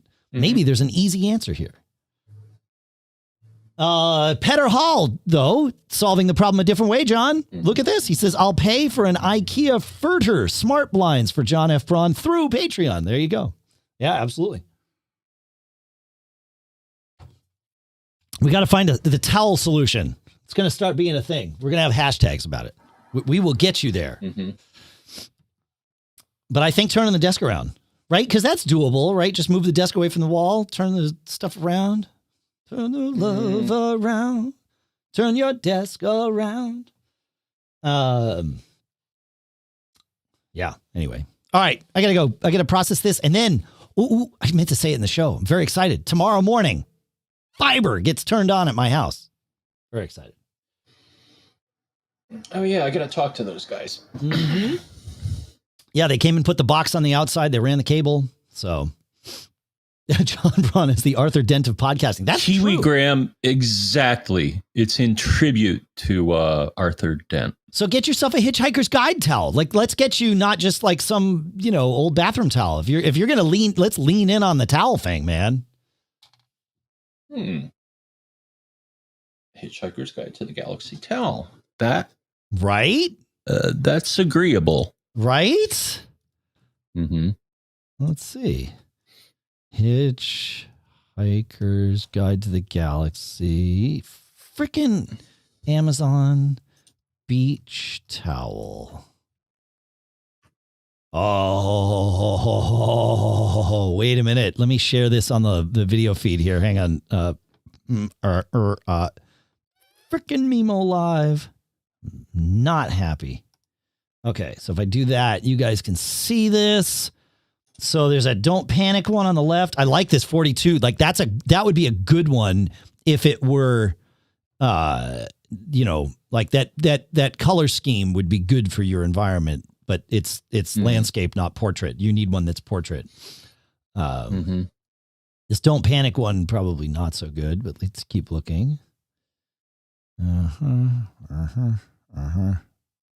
Butt face. Okay, well, that's interesting, Amazon. Thanks for that.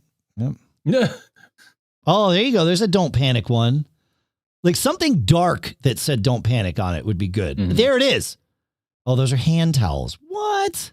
I want a big honking one. Yeah. Yeah. So there you go. Yeah, man. I'll search for towels. Yeah, that's a good one. Yeah, if you're going to do it, freaking, like, let's do it. Let's see. Hitchhiker's Guide to the Galaxy Beach Towel. I like this. Let's see. You always have to be careful searching, but not hand towels. Okay. There it is. Beach towel. There it is, John. This one right here. Look at that. That's great. Rockin' DuckDuckGo. Oh, yeah, I'm rocking DuckDuckGo. I love DuckDuckGo. Yeah, towel talk. So there's that 30 link. 30 pounds? 30 pounds. Wow. There you go. Yeah, man. Yeah, that's okay. All right. Well, there you go. Cool. Yeah, that's the one you want, or what's the potentially. And don't worry, you don't have to be like we'll pay for it out of our premium revenue. So just order it, and then we'll reimburse you. Don't panic. Yeah, I'm not seeing anything else. Rocking that DuckDuckGo, absolutely. I like DuckDuckGo. I actually use it on all my devices. So yeah, there you go. That's it, man. I think that's the same one. Right? Same. Yeah. Cool. All right. Oh, wait. Look at this. We think you're visiting from the U.S. Take me to frugo.us. Well, let's go. There it is. $37.95. Brilliant. Dispatched within 5 days. Go. I like it. That would look great behind you, right? Oh, that'd look awesome over your shoulder. That would be killer. Woo. Okay, now I need to stitch together this show. I mean, it's kind of a theme for the show, right? Don't panic. It's close enough. Sure. It's fine. People appreciate it. Well, and I mean, like, I don't, I think just having things that represent you, is good to have in your thing. Like, oh, my little guy fell down. What happened to Stuart? Stuart used to sit on top of this little thing. I've moved my thing around a little bit to clean up the background, but I've got Oh, you can't see it. Hang on. Can you see it if I do that? Yeah. I've got little Stuart Copeland that lives up here with his drumsticks. Come on, Stuart. Well, Stuart's having a little trouble staying stable. There you go. Anyway. Yeah, I got to pull that in. But it is, I just kind of cleaned it up a little bit. So, still easily distracted today. Yes, that is not false.